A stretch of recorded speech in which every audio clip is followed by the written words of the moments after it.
नमस्कार दोस्तों, कैसे हैं आप लोग। उम्मीद करता हूं आप लोग बहुत अच्छे होंगे और आपकी तैयारी बहुत अच्छे से चल रही होगी। जैसे कि आपको पता है कि हम सभी सरकारी जॉब अलर्ट लेकर आपके सामने आते हैं और उसी के चलते आप सभी के लिए एक बहुत बड़ी खुशी की अपडेट है। और वो क्या है खुशी अपडेट कि आपने देखा होगा अभी डिस्प्ले पर नोटिस हम बताने वाले हैं। Railway group D official notice जारी हो चुका है। क्या हो चुका है? Railway group D official notice जो है आपका जारी हो चुका है। और ग्रुप डी वालों के लिए खुशखबरी, ये बहुत बड़ी खुशखबरी है। यहाँ लिखा हुआ है कि भारत सरकार रेल मंत्रालय रेलवे भर्ती बोर्ड सूचना, ठीक है, ये पूरा दिया गया है। एक नोटिस जारी हुआ है। अभी क्या है इस नोटिस की सच्चाई और पूरा क्या है अपडेट। ऑफिशियल नोटिस है, ठीक है, आप आरआरबी की वेबसाइट पर जाकर जो है इसको देख सकते हैं, ठीक है। तो वो नोटिस क्या है उसके बारे में हम बात करने वाले हैं, परंतु उससे पहले वीडियो शुरू करने से पहले चैनल को सब्सक्राइब कर देंगे, बेल आइकन ऑन कर देंगे, क्योंकि आपको इस चैनल के भविष्य में बहुत ज़्यादा ज़रूरत पड़ने वाली है कि एकमात्र चैनल यही है आपका जो सभी सरकारी जॉब के बारे में अपडेट लेकर समय समय पर आता है और आपको ऑफिशियल और ऑथेंटिक जानकारी प्रोवाइड कराता है। तो जैसे कि हम आपको बताना चाह रहे हैं कि ये क्या है ऑफिशियल लेटर, क्या है खुशी का माहौल, इसको देखते हैं। और ये मैं आपको थोड़ा सा जो है जूम कर देता हूँ जिससे कि आपको थोड़ा दिख जाए और अच्छे से। देखिए ये लिखा हुआ है क्या, देखिए यहाँ पर लिखो, पहले मैं ये लेटर दिखा देता हूँ कि लेटर कब का है। ये देखिए ये लेटर लिखा है आपका, यहाँ ध्यान दो, ये लेटर जो है वह 25/4/2024 का, क्या है 25/4/2024 का, यानी कि आज का ही है, ठीक है भाई। चलिए अब बात करते हैं ऊपर से क्या है लेटर, पूरी बात हम इस पर करते हैं, ठीक है भाई। चलिए शुरू करते हैं अपना सेशन। देखिए इसमें लिखा हुआ है भारत सरकार रेल मंत्रालय रेलवे बोर्ड भर्ती बोर्ड सूचना। यहाँ पर एक केंद्रीकृत रोजगार सूचना संख्या RRC 01/2019 लेवल 1 पद के अभ्यर्थियों के ध्यानपूर्वक हेतु परीक्षा शुल्क की वापसी बैंक खाता विवरण को पुनः अपडेट करना है, ठीक है। यहाँ पर दिया गया है कि ये जो आपको परीक्षा शुल्क की वापसी के संबंध में रेलवे भर्ती बोर्ड नोटिस तिथि 13/4/2023 से 21/4/2023 और 3/5/2023 के क्रम में यह भी सुनिश्चित किया गया जाता है कि गलत अपूर्ण बैंक वितरण के कारण बड़ी संख्या में उम्मीदवारों का रिफंड नहीं किया जा सका है। इसलिए उन अभ्यर्थियों को जिनका रिफंड गलत अपूर्ण बैंक वितरण के कारण नहीं हो सका है, अंतिम अवसर के रूप में बैंक वितरण को फिर से अपडेट करने के लिए लिंक प्रदान करने के निर्णय लिया गया है। जिन अभ्यर्थियों का रिफंड अभी तक नहीं किया गया है, ठीक है, उन्हें सलाह दी जाती है कि वे अपने बैंक खाते के वितरण को अपडेट करने के लिए इस अंतिम अवसर का उपयोग करें। कुछ उम्मीदवारों ने परीक्षा शुल्क का भुगतान internet banking, credit card, UPI debit card के माध्यम से किया था और उसके लेन देन मोड को माध्यम से रिफंड का विकल्प चुना था। वर्तमान में उसका internet banking, credit card, UPI debit card बंद या बदला हुआ हो सकता है, जिसके कारण बैंक द्वारा खाते का वितरण प्राप्त नहीं किया जा सका और रिफंड नहीं किया जा सका। ऐसे उम्मीदवारों को लिंक माध्यम से अपने बैंक वितरण का अपडेट करने की सलाह दी जाती है। तो यहाँ तक तो बात आ चुकी है। यानी कि जो 2019 में आपकी भर्ती हुई थी तो उसमें एक बात बोली गई थी, जितने भी आपकी फ़ीस होती है उसका रिफ़ंड हो जाता है। फ़ीस का जो भी आपकी फ़ीस वहाँ जाती है, ठीक है, उसका क्या हो जाता है, रिफ़ंड हो जाता है। रिफ़ंड के लिए ऑप्शन देते हैं, वो उनका रिफ़ंड होता है जिन्होंने CBT 1 दिया होता है, जिन्होंने एग्ज़ाम दिया होता है, उनकी फ़ीस जो है वापसी हो जाती है। उसके लिए आपको बैंक खाते का वितरण उसमें किया होता है। परंतु कुछ साइबर कैफ़े वाले जो थे उन्होंने जो है वो गलत तरीके से कर दिया था वितरण, तो उनके अकाउंट में जो है नहीं पहुंच सका, या किसी ने UPI माध्यम से, सारी बात इसमें बताई गई है, ठीक है भाई। तो ये उन सभी उम्मीदवारों के लिए यहाँ पर माध्यम दिया गया है।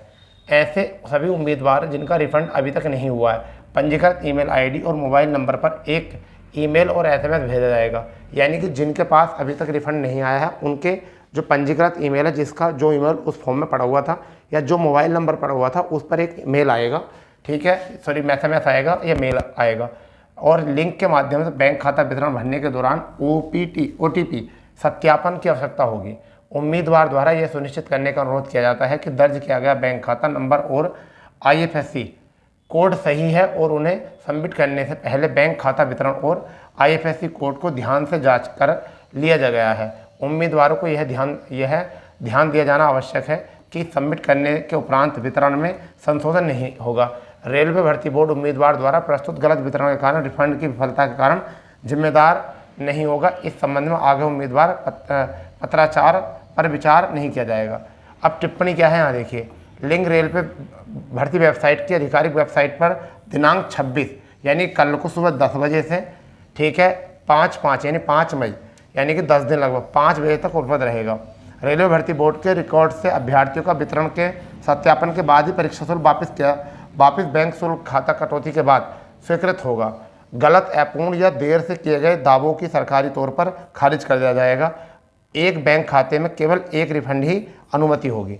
सभी अभ्यर्थियों को यह सलाह दी जाती है कि अपडेट सूचना के लिए रेलवे भर्ती बोर्ड के आधिकारिक वेबसाइट पर नियमित रूप से देखते रहें। तो ये थे अध्यक्ष रेलवे भर्ती बोर्ड की तरफ से था, और ये आपका जो है 25/4/2024 का ही नोटिस है। तो दोस्तों, जिन बच्चों का अभी तक रिफंड वापस नहीं हुआ था, मतलब पैसा वापस नहीं हुआ था 2019 की भर्ती का, जो ज्वाइनिंग पर भी जा चुके हैं, जिन्होंने एग्ज़ाम भी दिया था, जो CBT बन दिया था, उसके बाद वो फेल हो गए थे, उन सबका पैसा जो है आना था वापस, ठीक है। परंतु क्या है, उनका पैसा वापस नहीं आया। तो उनको ही उनका पैसा वापस करने के लिए, देखिए कितनी ईमानदार है सरकार, कितनी रेलवे बोर्ड कितना ईमानदार है। रेलवे बोर्ड ने सीधे सीधे कह दिया, बच्चों को याद भी नहीं है कि हमारा पैसा है रुका हुआ। वो गम में थे कि हमारा नहीं हुआ सिलेक्शन, वो खुशी में थे जिनका सिलेक्शन हो गया है। तो उन्होंने इस पर बात पर गौर नहीं करी, पर रेल मंत्रालय ने इस चीज़ पर गौर करी और आपका जितना पैसा है वो आपको हैंडओवर करने की बात की है। जिनके अकाउंट में नहीं पहुंचा था उन्होंने कहा है, मगर इसमें फ्रॉड हो सकता है, इसलिए आप जो है अपना ये लिंक जो है ऑफिशियल वेबसाइट पे ही जाके देखें। और कल 26 तारीख में, यानी कि 10 बजे से लेकर और 5/5 को, यानी कि 5 मई को, ये 5 बजे तक जो ही दिखेगा, और वहाँ पर ही आप अपना मतलब डिटेल भर सकते हो और अपना पैसा जो है आपको वापस मिल जाएगा। तो ये सारी बात जो है वो रेल मंत्रालय ने अपने ऑफिशियल वेबसाइट के लिए की है। ऐसा ना हो कि आप कोई भी गूगल पर वेबसाइट खोलो और उसमें लिखा हुआ ऑफिशियल वेबसाइट हो, तो यानी कि RRC की ऑफिशियल वेबसाइट पर जाकर ही उस लिंक की पुष्टि करें, तभी अपना वितरण करें, अन्यथा आप आगे के जिम्मेदार जो होंगे वो खुद होंगे, यह रेल बोर्ड ने कहा है। तो ये आपके लिए बहुत खुशी की बात है कि चलो कम से कम कोई तो है जो ईमानदारी दिखा रहा है, आपका पैसा वापस कर रहा है। वरना तो कोई 1 रुपया गिर जाता है, 1 सिक्का गिर जाता है, तो वो आपका वापस नहीं करता। तो ये तो आपका पैसा, यानी कि वो भी एग्ज़ाम का पैसा आपको वापस हो रहा है, ठीक है दोस्तों।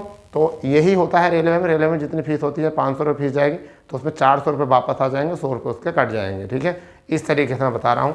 तो जैसे जितने भी आपके फिर बैंक का जो चार्ज लगेगा उसका भी कट के आपके अकाउंट में पैसा जो है आ जाएगा। तो आप अगर अभी तक आपके पास जो है ऐसा मैसेज नहीं आया, तो आप उसका वेट कर सकते हैं, ठीक है। और जब अपना लिंक आएगा उसमें अपनी डिटेल सबमिट कर सकते हैं, ठीक है। और वो कब होगा, वो आपका 26 तारीख यानी कल होगा। तो ये था रेलवे बोर्ड की तरफ से एक अधिकारी नोटिस, जिसके बारे में आपको पुष्टि करानी थी। और ये आपका, अब इससे ये पता चलता है रेलवे बोर्ड जो है एक्टिव है, सक्रिय है, अगली भर्तियों के लिए पिछले कामों को सबको समाप्त करते हुए चल रहे हैं, जिससे कि अगली भर्ती पर जो है निरंतर तरीके से काम करते रहें। तो अगली वैकेंसी के लिए आप तैयार रहें, अगली वैकेंसी में अपनी डिटेल अच्छी भरें, अच्छे तरीके से भरें, वो NTPC हो या ग्रुप D हो, जिससे कि ये वाली प्रॉब्लम जो है अगली बार ना देखने को मिले, ठीक है दोस्तों। अगर आप भी चाहते हैं कि आपको इसी तरीके की ऑफिशियल जानकारी समय समय पर मिलती रहे, तो आप चैनल को सब्सक्राइब कर देंगे, बेल आइकन कर देंगे, क्योंकि एकमात्र यही चैनल है जो आपको सबसे पहले और सबसे सटीक जानकारी जो है अपडेट कराता है, ठीक है दोस्तों। तो मिलते हैं नए अपडेट के साथ, जब तक के लिए जय हिंद, जय भारत, वंदे मातरम।